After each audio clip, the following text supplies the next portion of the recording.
how to use Google Trends for keyword research. Hey guys, welcome back to the YouTube channel. In this video, I'm going to be showing you how to use Google Trends for keyword research. So let's get into it. Now, the first thing you might want to do is you're going to go onto Google and you're just going to search for Google Trends. Click on the first link over here, and this will open up Google Trends. Now, what is Google Trends and how can you use this for Google for any kind of keyword research? Now, Google Trends is a platform provided by Google where they enable you to see the largest trends over a specific geographical location over a span of time. And you can choose any location, you can choose any time period, and you can take a look at what has been trending. Now, how can you use this in Google Trends? Like, how can you use this Google Trends feature into your keyword research? Well, what are keywords? Keywords are words that are frequently used in people's search bars. So, what this will enable you to do is if you browse Google Trends and see what are the trending topics in a certain location or a certain place, you can easily target a audience for your e-commerce store, for your blog, for any of your social media presence. You can easily take a look at whether or not it is a good place to search, whether or not it is a good keyword term to put into your titles or to put into your product or in your descriptions in your blogs, whatever it might be.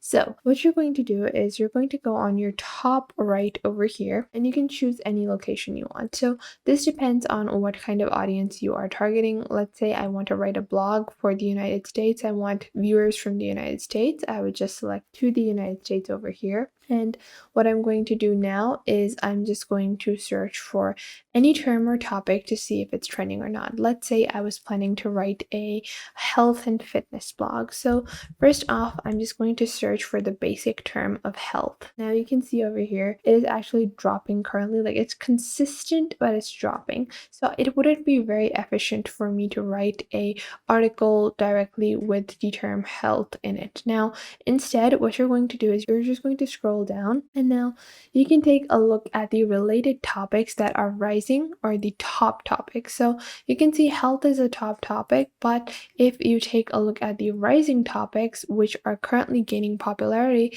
these are the other topics. So instead of writing an article about general health, I would go into the related topics section and then I would write any kind of article or blog about that instead. And this will enable you to write blogs or write essays or, create e-commerce stores with products or books that are helpful and that are targeting the right audience at the right time, because that is very key and that is very essential. Now, this is for the United States and this is for over the past 12 months. Maybe you're looking to create something hot and trendy that is perishable within a week. So you can also search for the past 30 days to see the trend of a certain term over 30 days. And this will also enable you to see whether or not your keyword term is going to be useful in the next couple of days. You can see a future illustration of where it's going.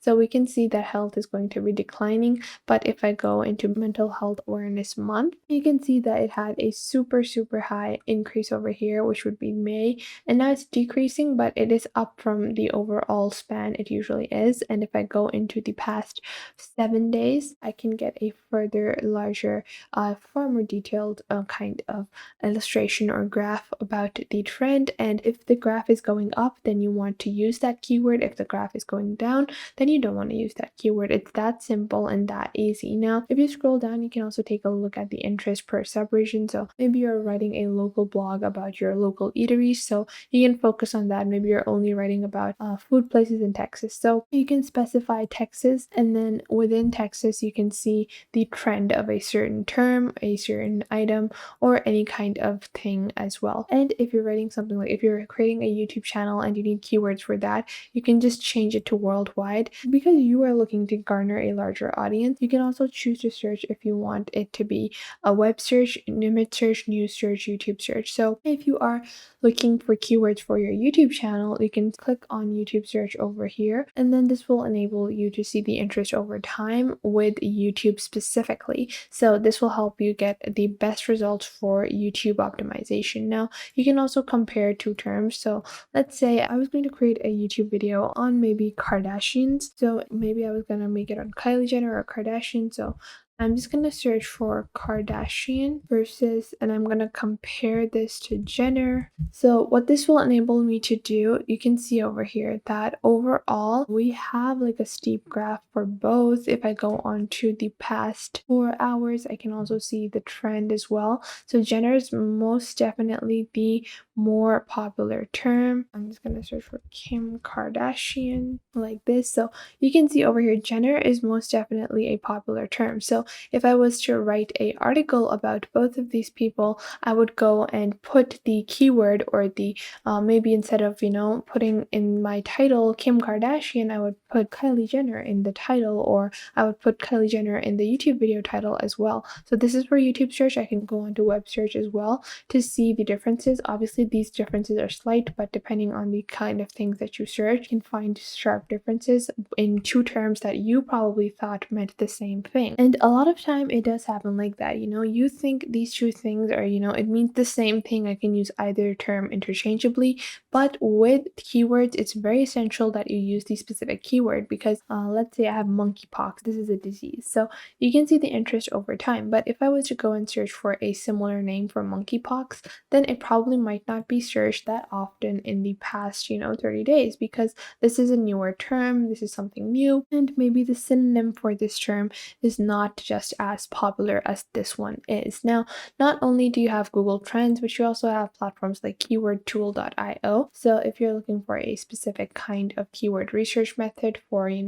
Instagram or Twitter or Pinterest or Google Trends, or just Google or YouTube, Amazon, whatever, you can also find it over here. And what I like to do is usually I like to take a look at Google Trends first, and I take the trending terms from Google Trends, and then I find super specifics in keywordtool.io, and this enables me to optimize my overall article writing or blog writing. It really will help you in getting more clicks and views onto your blog or onto your YouTube channel or whatever platform you might have online. So this was just a simple way that I showed you guys for researching your keywords with Google Trends, or you can also use Keyword Tool. I find that for beginners, Google Trend is going to be easy. You're going to just search for any of your topics like diet, and it will help you in just getting a better estimate of whether or not you should be using certain terms into your titles, into your descriptions, into your overall writing. So let's say I want to add either vegan or diet,